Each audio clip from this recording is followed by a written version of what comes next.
Hello, I'm Joel Baird, the General Manager of Missoula Community Access Television, inviting you to learn more about Missoula City Council candidates this fall of 2023. We've asked all the candidates to participate, maybe not all of them will, in these short but intimate interviews in the MCAT studio.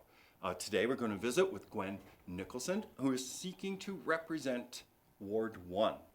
Gwen, thanks so much for being on the show. Hi, it's really great to be here. Well, as you know, everyone's asked the same question, so I'm trying to be so level, and everyone's been invited, so we'll see if we get everyone to come on the show, but that's the candidate's business. So here is your first question as asked to all the other candidates. What motivated you to seek this office? So it really started at the beginning of this year when I was working in my capacity as a communications director at the Montana Budget and Policy Center and kind of going back and forth between Missoula and Helena, doing some lobbying and some other kind of work in the Capitol. And I think, as most people are aware, it was a really difficult session, especially for someone like me, who's transgender and indigenous. I saw a lot of hatred. I saw a lot of negativity, and it all kind of came to a head around the censure of Zoe Zephyr. That was the day that I announced my candidacy, but I feel like over the course of that day and the next week is when I really felt the urgency of running for office. Because, leading up to it, I had started to feel like this kind of sense of despair of just like having been born and raised in this state, starting to feel like maybe it's not the welcoming place that I'd always kind of felt it to be growing up, And I was speaking with a friend who was kind of also doing the same work in the Capitol, and I was talking to them and saying, I just feel like some days I want to run.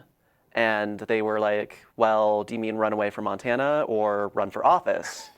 And at that moment, I was kind of like, well, it has to be one or the other, right? I either have to try and make a difference and stand my ground and assert that Montana is a place where people are welcome and where big changes can happen and real transformative change can occur, or I have to get out for my own safety. And over the course of everything that happened with, the arrests, the protests, and then in Missoula organizing the Pride and Determination rally, when we were doing that, we weren't really sure if people were going to turn out. We put all this time and effort and blood, sweat, and tears into making it work.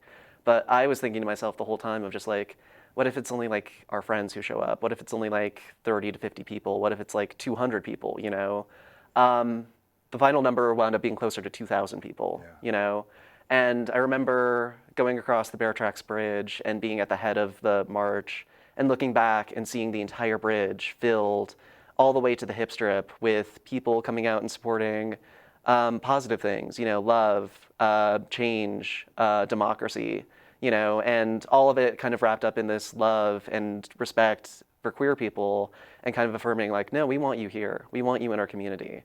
That's when I really felt okay, not only can I stay, but I can also make a difference. That's great.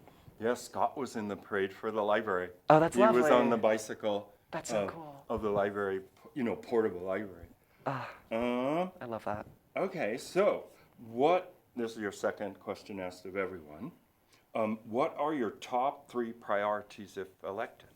So number one is kind of tackling the affordability issue. Rents are rising, the price of homes are rising. It's harder than ever to be a first-time homeowner in Missoula. I think we see a lot of times people getting squeezed out of neighborhoods, people getting squeezed out of the city altogether, and that's not the Missoula I want to see. The Missoula that I want to see is a Missoula where people can kind of get a foothold and start families and do amazing things like stuff that happens at MCAT, in terms of artistic and creativity, those kinds of ventures and projects. So doing things like rental protections, reimbursement funds for renters' fees associated with looking for a new place. Protections for renters at the other end of it, getting counsel out to people in eviction disputes, and kind of just leveling the playing field for people in that way, while also trying to ease the burden on homeowners. And I think there's a lot of ways that we can do that. The other priority is infrastructure, For instance, the Scott Street pedestrian bridge is still closed on the north side, It's been a while. It's been a while. So continuing to secure federal money for that is a huge priority. In general, improving the accessibility and walkability of our neighborhoods is a huge, huge thing. I've talked to a lot of people out on the trail of just like who are either mobility challenged or in a wheelchair or things like that, who have a really hard time making it from place to place, So that's a huge priority.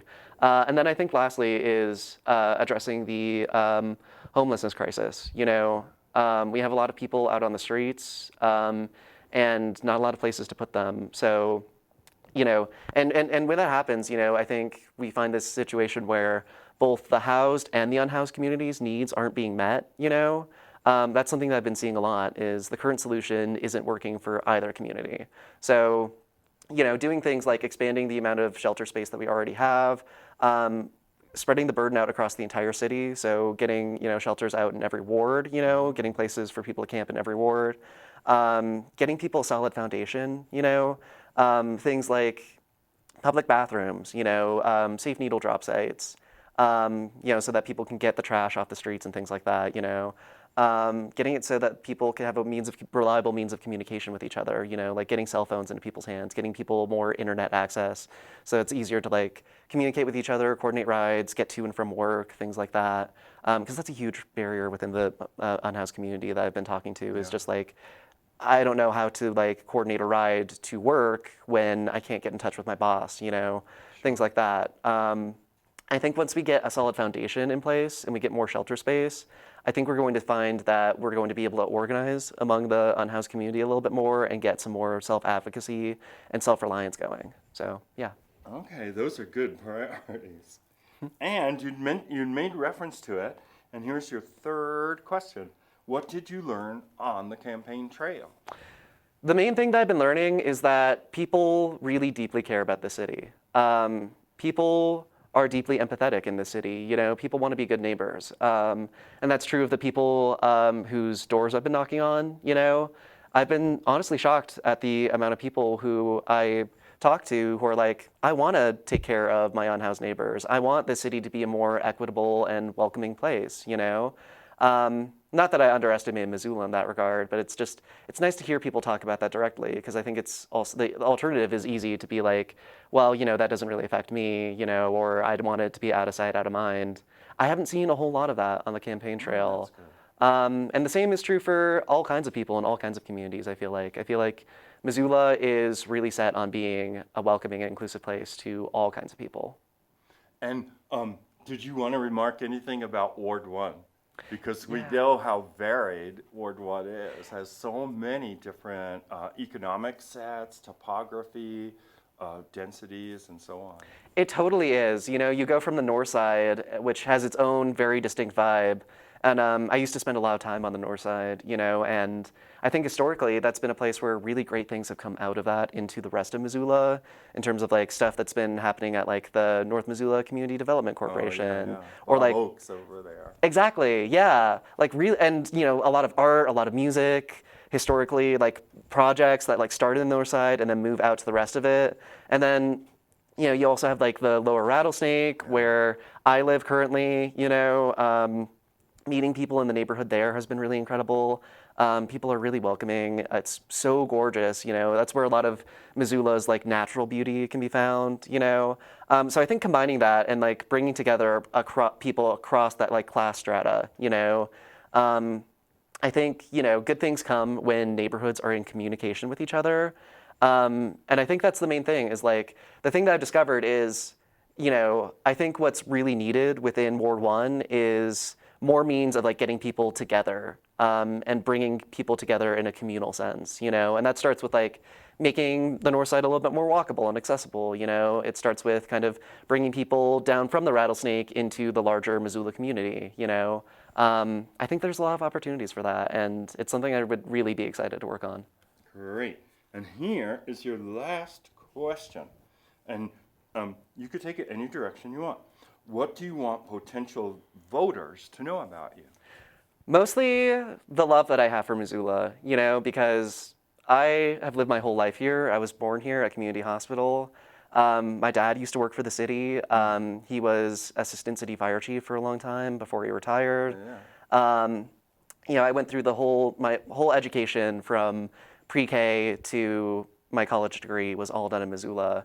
And that was a really difficult thing in some ways because, there was a lot of opportunities to like leave at any given point, But every time I made that choice to stay within the community and to keep building here because I think there's things that can be done in Missoula that can't be done anywhere else in the country. I think there is really something truly distinct about Missoula's identity,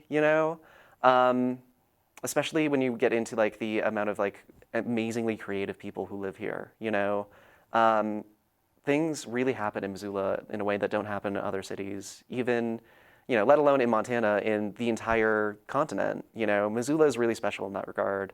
And I think we can get it to a place where it's a little bit easier to live here and people can do even more of that like special creative work. So yeah, that's the main thing is just like, being indigenous to this place too, I'm Salish and Kootenai. It's a really wonderful thing to have really deep roots put down here. And I want to encourage more people to put down roots here. Great. Well, Gwen, thanks so much for taking the time to be on this show. Thank you. Well, This was lovely. Good. I'm glad you enjoyed it. And thank you, dear viewer, for taking the time to learn more about Missoula City Council races and campaigns this fall of 2023. There will be other candidates. We're going to put them all on the social media so you can find these programs on YouTube and on Facebook. So until the next time, I'm Joel Baird for MCAT. Thanks for watching.